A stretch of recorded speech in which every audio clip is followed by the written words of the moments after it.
Start परिच्छेद. महामारीच्या काळात बँका देशाच्या दुर्गम भागातील लोकांना मदत करण्यासाठी कार्यरत होत्या. त्याच विशेषतः महामारीच्या काळात बँकर्स समोर असलेले एक मोठे आव्हान म्हणजे सरकारचा बँकांच्या विलिनीकरणाचा कार्यक्रम होता.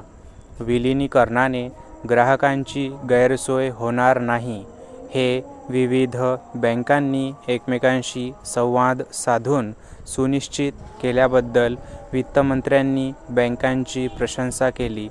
भारतीय बँक संघटनेच्या 74व्या वार्षिक सर्वसाधारण सभेच्या अंतिम सत्रात त्या बोलत होत्या. परिच्छेद.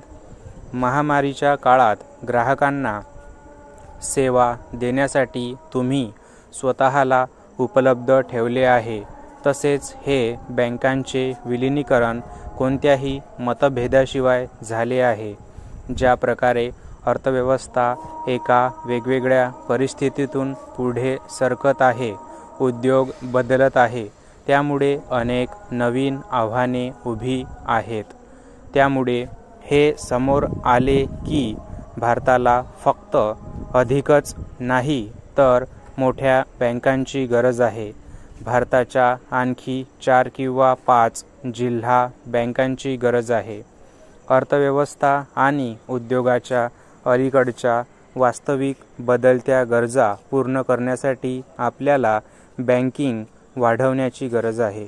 अनेक देशातील बँका महामारीच्या काळात त्यांच्या ग्राहकांपर्यंत पोहोचू शकल्या नाहीत.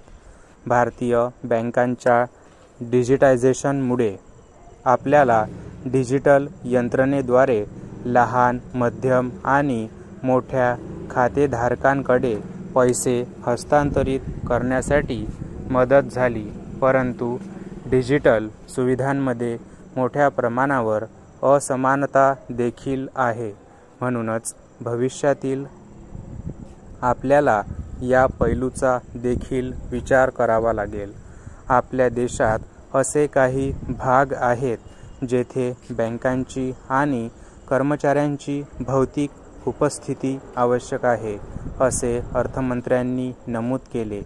विलिनीकरण झालेल्या बँकांच्या पलीकडे आणि विलीन नसलेल्या वेगवेगळ्या बँकांमध्येही वेगवेगळ्या बँकांच्या प्रणाली मर्यादित राहू नयेत. त्यांना एकमेकांशी संपर्कात राहता आले पाहिजे. परिच्छेद. 8 बँका एकत्र येऊन खाते एकत्रीकरण आराखडा तयार करत आहे. यामुळे लोकांना दर्जेदार खाते निवडता येतील. लोकांना स्वेच्छेने त्यांची माहिती देण्यासाठी प्रोत्साहित केले जाईल. यामुळे पतपुरवठा पोहोचण्यात सुधारणा होईल. याबद्दल वित्तमंत्र्यांनी प्रशंसा केली.